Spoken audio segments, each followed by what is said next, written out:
오늘도 값없이 베풀어 주시는 주님의 끝없는 은혜를 누리며 승리하는 국민의 모든 분들이 되기를 소망합니다.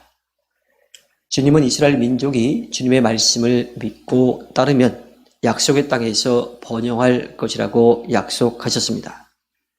하지만 이스라엘 민족은요, 그 약속의 땅에 들어가게 되면 전에 보지 못했던 것들을 보게 되지요. 바로 우상입니다. 눈앞에 보이는 우상, 탐욕으로 미혹하는 우상을 본 이스라엘 민족은요, 흔들릴 수밖에 없게 됩니다. 그래서 주님은 이스라엘 민족에게 주님의 말씀을 착실히 들으라고 말씀하십니다. 우리도 마찬가지죠. 주님의 말씀을 믿고 따르면 주님께서 우리들에게 약속해 주신 사랑과 구원의 은혜를 누릴 수 있게 되지만, 그렇지 않고 주님의 말씀을 등지면 그에 따른 책임을 질 수밖에 없습니다.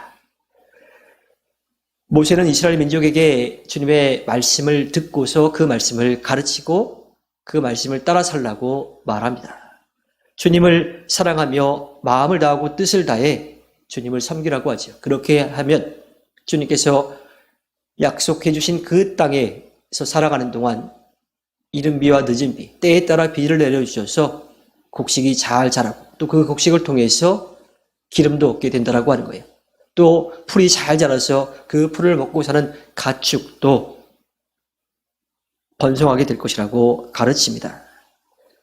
모세가 주님의 말씀을 듣고 따르라고 하는 것은요, 그냥 한 귀를 듣고 한 귀를 흘리라고 하는 게 아니에요. 그냥 그런가 보다 하고 고개만 끄덕이라고 하는 게 아닙니다.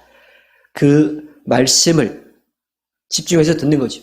주님이 지금 내 앞에서 말씀하고 계시는 것을 기억하고 그 말씀을 듣고 따르라고 하는 겁니다. 그 말씀을 따라 살아갈 때에 주님께서 약속해 주신 그 사랑과 구원의 은혜를 누릴 수 있다라고 말합니다.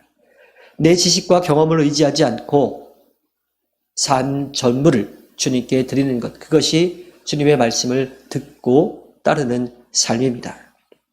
모세는 주님의 명령을 들으라는 당부에 이어서 스스로 삼가 우상을 섬기는 일이 없도록 하라고 합니다.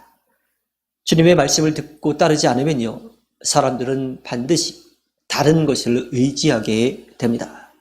사람들이 만들어 놓은 우상일 수도 있고요, 또 세상에 존재하는 어떤 것일 수도 있고, 아니면 자신 스스로를 믿는 그런 어리석은 일을 범하게 되지요.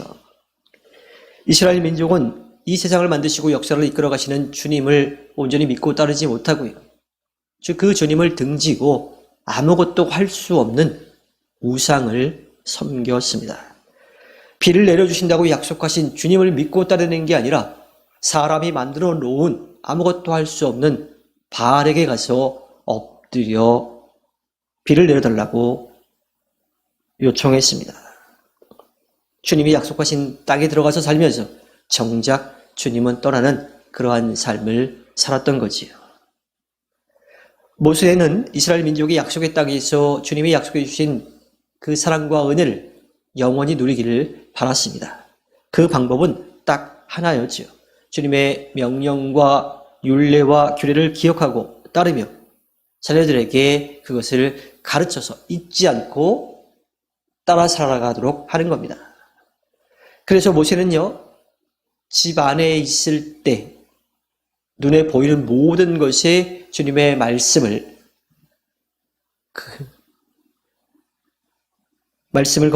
거기에 말씀을 알 수 있도록 하라고 그렇게 이야기하죠. 어디에 눈을 두든지 무엇을 하든지 모든 사람에게 주님의 말씀을 볼 수 있도록 그렇게 적어 놓으라고 합니다. 또한 자녀들에게 귀에 못이 박히도록 그 말씀을 가르치라고 말합니다. 그런데 우리의 삶은 어떻습니까? 이스라엘 민족도 마찬가지였지만 우리가 살아갈 수 있는 사랑과 구원의 은혜를 베풀어 주신 주님을 바라보지 않고요, 아무것도 할 수 없는 눈앞에 있는 것을 바라보며 살아갑니다. 자녀들에게 주님의 말씀을 가르쳐야 되는데 오히려 세상의 방법을 가르치지요. 세상의 지식을 가르쳐 줍니다. 세상의 모든 것을 다 배우고 가져도요, 주님이 베풀어 주시는 사랑과 구원의 은혜를 깨닫지 못하면, 그것을 누리지 못하면 아무 소용이 없습니다. 그 주님의 사랑과 구원의 은혜를 우리가 깨닫지 못하면, 따르지 않으면 이스라엘 민족과 똑같은 실수를 범하게 됩니다. 주님이 그들에게 보여주셨고 체험하게 하셨고 또 그들에게 약속해 주셨는데 그것을 온전히 믿고 따르지 못했던 거예요. 결국 눈앞에 보이는 것을 따르다가 그에 따른 책임을 질 수밖에 없었습니다. 우리도 같은 실수를 범하지 않기 위해서는 우리를 사랑하시는 주님의 말씀을 온전히 믿고 따르는 겁니다. 그 말씀을 따라 살기 위해서 열심을 내는 모습이 우리들에게 필요합니다. 주님께서 허락해 주신 오늘 하루를 살아갈 때 모든 것을 하시고 모든 것을 하실 수 있는 주님을 믿고 따라 또 주님께서 베풀어 주신 구원의 은혜를 누리며 살 뿐만 아니라 전해서 주님께 기쁨을 누리는 꿈밀의 모든 분들이 되기를 주님의 이름으로 부탁드립니다. 기도하겠습니다.